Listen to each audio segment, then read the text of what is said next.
finally, with respect to the final three motions, specifically Mr. Ewing's motion to compel dated October 12th, 2023, Mr. Ewing's motion to compel dated November 1st, 2023, Mr. Ewing's supplemental pleading pursuant to MCR 2.118E with record from the recently held 10/10/23 hearing on the discovery violation, failure to disclose progress notes.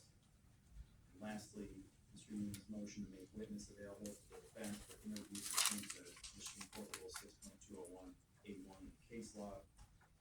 Court finds that all four of these motions were filed untimely. They were filed after the hard cutoff date for any motions to be filed, which was August the 15th this year. These were all filed after that. Furthermore, with respect to the first three, the two motions to compel and the supplemental pleading regarding progress notes, those issues should have been addressed in Mr. Ewing's timely filed motion to compel that was filed and ruled on at the October 10th hearing. So those four motions will not be heard by this court. Okay. That's everything. That was every single motion that was filed. Every single motion that was filed has had a determination or a ruling made for it. The slate is clean. I'll give you all an opportunity to speak in a minute, but what I'm going to do in terms of moving forward, the court's note to the record again, we have our jury trial scheduled on March 25th of next year. Typically, so much time between this hearing and trial, the court would set another pre-trial date somewhere in the interim, as the negotiations may be taking place, things of that nature. However, unless the parties tell me otherwise, I don't think that's really taking place in this action. So the court's next date is going to be the trial date on March 25th next year. The court is going to require a witness list to be filed by February 26th of 2024. And for the people, on that day, I'd also like a filing of criminal jury instructions with respect to elements of. As I stated, all outstanding motions have been ruled on. The due dates are well in the past, so any future motions the court is not going to entertain. Feel free to file them, but they're not going to be entertained by this court. With that, something else from the people, or any record that people want to make. Nothing regarding the court's rulings today. Was there a ruling on the motion for a specific identification instruction? Yes, I believe I ruled on that on October the 10th. If I did not, that would fall under the appropriate to do at the time of trial when we were discussing final jury. Very well. Nothing further from me, Your Honor. Thank you. All right. I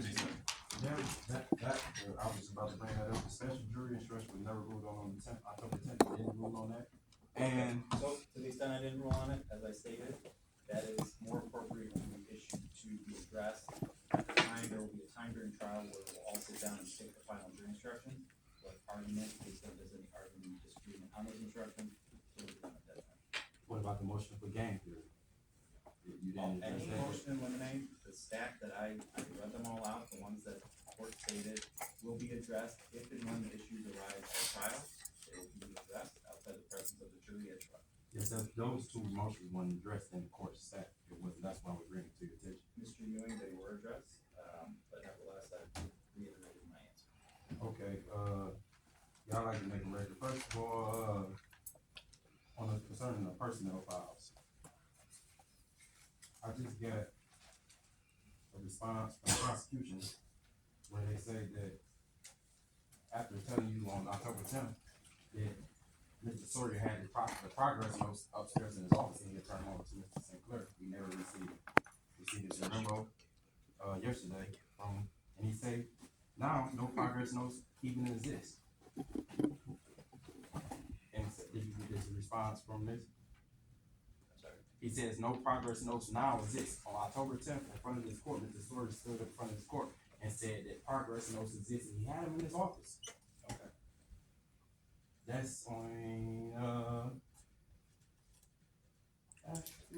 he said that on page 29, last time we was here, on it. He said it was in his office, and he was gonna turn it over to Mr. Sinclair. Now today, yesterday, he turned it over and said no progress notes exist. What is the truth of the matter? That's haven't been disclosed. The court ruled that it's progress notes when your judicial assistant came out and said the progress notes will be turned over to Lillian Diallo.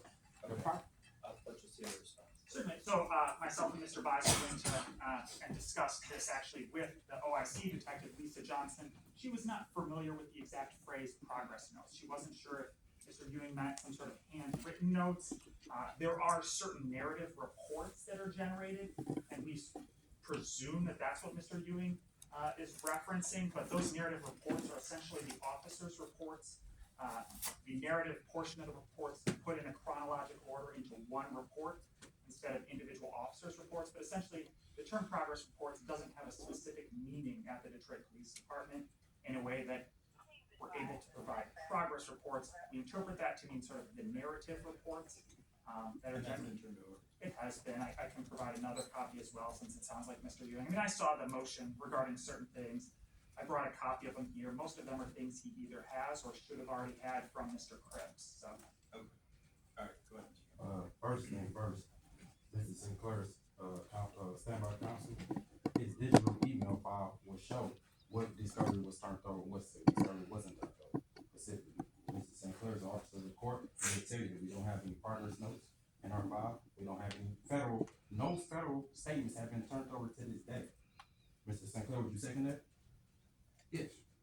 No federal statements have been turned over today. No Facebook photos have been turned over to Mr. Sinclair to today. That's correct? No Facebook photos at all. So when you say that this haven't been done, the digital footprint shows that they haven't done anything. Now, counsel, you said that, I make a lot of allegations. This is an officer of the court, and the digital footprint will show that none of this stuff has been turned over. No Christopher Richardson material has been turned over to this day at all. Secondly, moving on to the Jerron Gaskin. Barbara McQuaid, day before trial, gave Judge Claire Youngblood, your predecessor, a TUI outline. And in the TUI outline, it specifically outlined everything the federal government turned over. And this is what I told you, submitted to the court to show there was a Brady violation. Jerron Gaskin is not listed on this TUI outline, according to Barbara McQuaid, the United States Attorney at the time. So to say that I'm making things up and we had these material, no. In fact, Cam Towns never turned that information over. That information was forwarded to the defense in 2023 in these new proceedings and given to Lillian Diallo.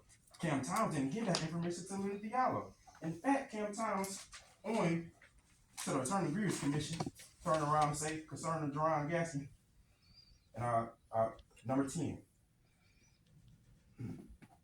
A copy of Exhibit F was found in the current trial file by on the homicide jack that was uploaded for retrial. You want to offer this as Jerron Gaskin's statement, but I cannot say. She said, yes. She said, but I cannot say with any certainty who interviewed him nor who typed this document. Then she goes on to say, I can merely guess, given the old style typewriter front that may have been provided by the FBI. I can only say if it was part of the discovery in my possession, I would have turned it over. Not that she turned it over. She said, I can only say, meaning that if I had it, I didn't have it. I don't know nothing about it. I don't know the officers who interviewed him. We still don't know these officers' names. To today, it's redacted. This was just given, but you made a ruling and said you're about justice, Your Honor. And it was plainly given to you that she said she didn't even have it. She don't even know the officers. So how do you turn around and make me out to be a liar?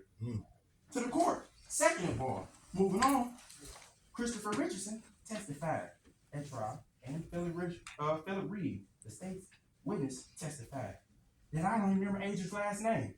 Christopher Richardson said, I don't know Adrian's last name. So to say that the feds brought Adrian Jackson on, we never knew her. In fact, Mr. Cripps made it clear on the record. I have never interviewed this witness. I have never known her. She's newly discovered to me. This is what he said on the 10th. So for you to say the defense knew of her, that is not true, Your Honor. The record that was submitted to this court showed that she was never listed as no driver, or no name was ever provided. Everything was redacted. in the files. So to say that we had this information, he said this is Mr. Cripps on record. And you say that we don't submit any, the record support shows it was a Brady violation. He said, I will point out for the court's edification on this. And this is the reason it's been so difficult for us to find her, is the fact that the witness statement I received from the government redacted every single bit of information. Address, phone number, date of birth, social security number, just giving me a name. Handcuffing the defense. That's what Mr. Cruz said. He said, I didn't interview her. He said, she was newly discovered to me. I need to have her. I need to be located. He never subpoenaed her. Otis Culpepper subpoenaed her. We never, the defensive party, today, Mr. Searcy's not even present in court. So to say the defense has already been separated. And you denied a separate trial already, but Mr. Searcy's not here to hear any of these things. He don't know about any of these suppressions because they've been keep separate was put on us. Nobody knows nothing about that information. And the court says that Mr. Raymond Love didn't select photo number 2. The record clearly shows that if it was shooting, it was number 2, page 17. This is Mr. Cripps cross-examined. Could I add the item, please? Yes. I'm showing you people exhibit number 12. Photograph number 2 is not a photograph of my client Darrell Ewing. Is it, sir? No, sir. No, sir. Thank you. So to say that the state isn't concealing the photo where Mr. Love selected first, Raymond Love, photo number 2 of the shooter.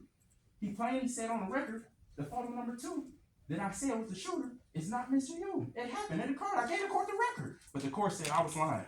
That he said about justice. But the thing is, Your Honor, and respectfully, I just learned that you just came out the prosecutor's office a couple months ago, and that you're friends with Ken Worthy, and that you're friends with John Wachatola. So how are you even sitting on my case? I just learned this, Your Honor.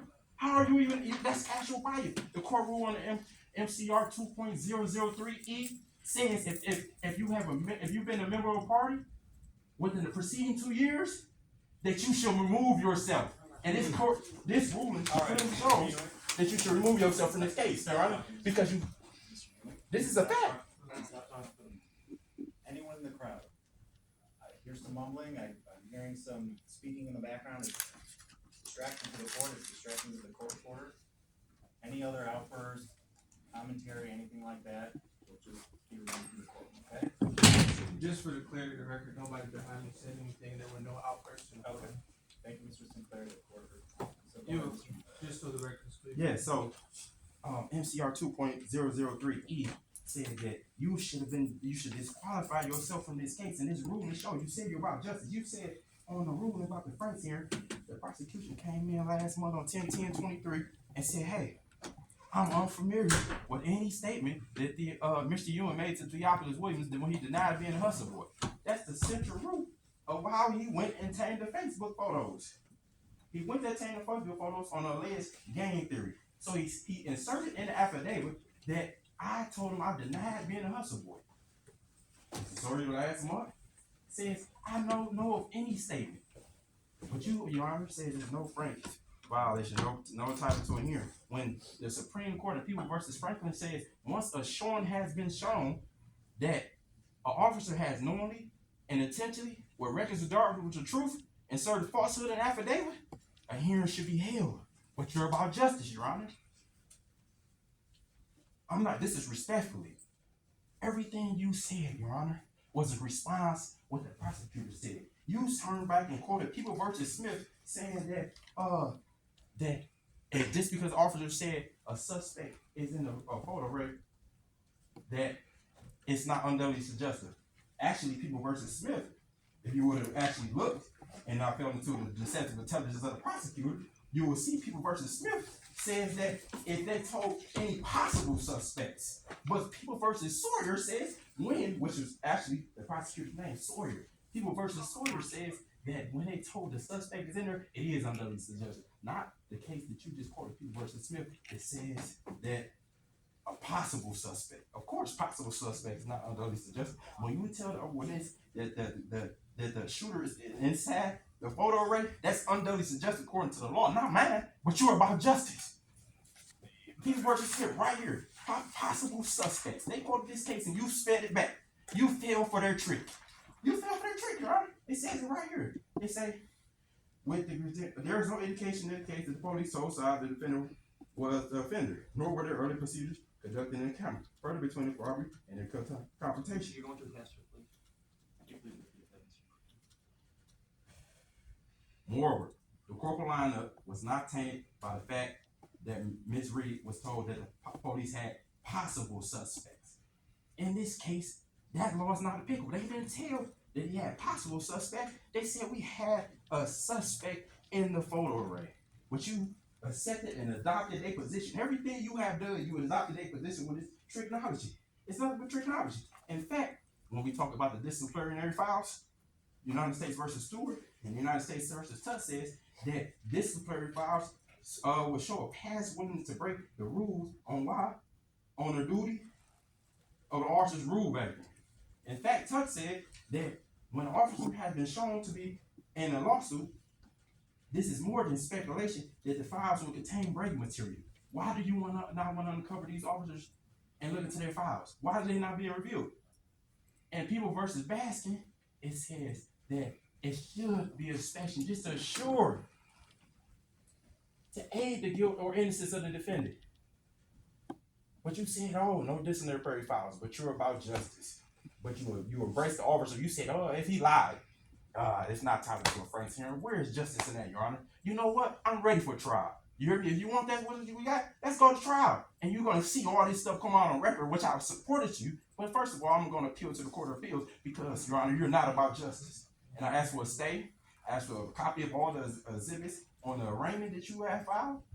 And I asked for an interlocutory appeal to be taken and granted, and an appointment of counsel to do the appeal, Your Honor. How about that? All right, so the motion to stay would be denied as frivolous and likely to be unsuccessful on merits. You can, of course, get a copy of the transcript of this hearing.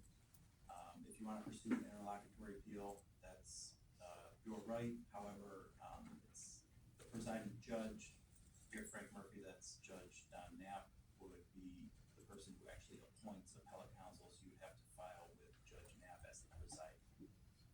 All right. Hold on, Your Honor. I would like to further make a few more things I have to touch on and make record on. All right. This court. Yeah, the documents that you cited for the arraignment, because clearly you said, oh, I'm certain that I didn't get an arraignment. You said that Chris represented me at arraignment, but this is a copy of the register of actions, and the register of actions will show that appearance for Chris wasn't even filed to January 14, 2010. So how did me and him appear at the arraignment? We will provide you with the copy of that. But this is a case of register of action. This is straight from the court. You asked for the documents or the copy? I like the documents, but you said that Mr. Cripps represented me on January 12, 2010. I didn't even hire him until January 14th. Your Honor, January 14th, the record show that you got a copy of the case register of actions, don't you? Can you take a quick reconsideration of that? No. No. Okay, and then next thing is, I'd like to make the record so clear on. Here go Cam Towns on record, page 10, volume 6,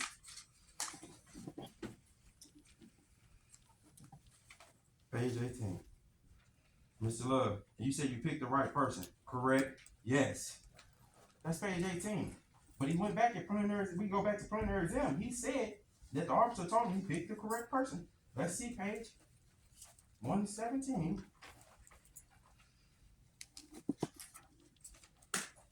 All right, so he told you picked out the right person, is that right? Answer. He just told me I picked out, yes. He told me I picked out the correct, and I believe yes, and I circled it. He said the officer told me he picked out the correct person. That's the unduly suggested identification. And you said I haven't shown the facts for a way hearing, Your Honor. I submitted this court. You're talking about the numerous supplemental briefs and filings. Your Honor, I'm used to fighting on appeals where we put in reply briefs to the prosecutor to show the court where the prosecutor is intentionally misleading the court, as they did with Smith. And we're gonna get to Sarducci next, which you quoted on the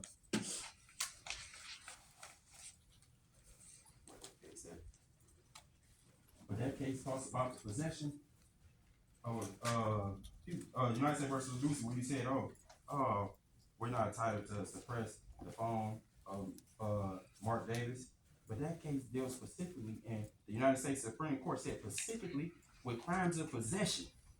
But in Wrongfully, they said that third person do have standing when the prosecutors use illegal tactics, and that's what was done in this case, and you ignored that. You never even cited that, Your Honor. Where's the justice? When are you going to switch your hat from prosecutor to judge? I understand you ain't made it over that far yet. Your father, I have rulings from your father here, where Richard Phillips, the longest serving exoneree in the country, 45 years, your father had the balls to stand up and release him. Please keep any argument you have related to the motions that were filed. It is, Your Honor. It's related to the motions because I'm Just make sure it is. Thank you. I'm definitely going to make sure it is. But your father, 12-page opinion. Richard Phillips had the balls to tell the prosecution officer, "Oh no, we ain't going for it." And now they cleared him. He's the longest serving exoneree in the history of the United States. But you make all these rulings and you said I was a liar, and the record clearly supports it. The record clearly supports me, huh? Where was you looking at? That's the bias, though, Your Honor. So I will be filing a motion to remove him. Yes, I will. You got it, though. Thank you, Your Honor. I have no more to say. Thank you, everyone. You made your rulings. We will see everyone back here for trial on March 25th.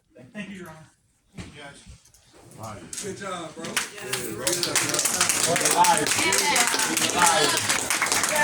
Quiet in the courtroom. Being about justice. All right. At all. Love you, man. Love y'all too. Take care. Respect the judge. It's good. We coming out. We coming out. Love y'all. Stay strong. That don't mean nothing. That don't mean nothing. What's up, baby? See you later. Love you too, Pops. All right. Love you, man. Love you too. My position is, man, he put you in here before. You going back, go back on your own. You hear me? Huh? Love you, man. Love you too, man. Y'all take What it's care. about the fight is the lady got 30 exonerees in 2 years.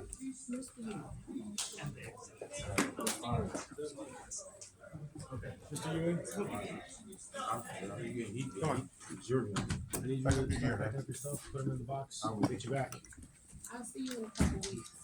Cause you know I'm gone next week. So I'll see you. I'll talk to you face to face. Yes, ma'am.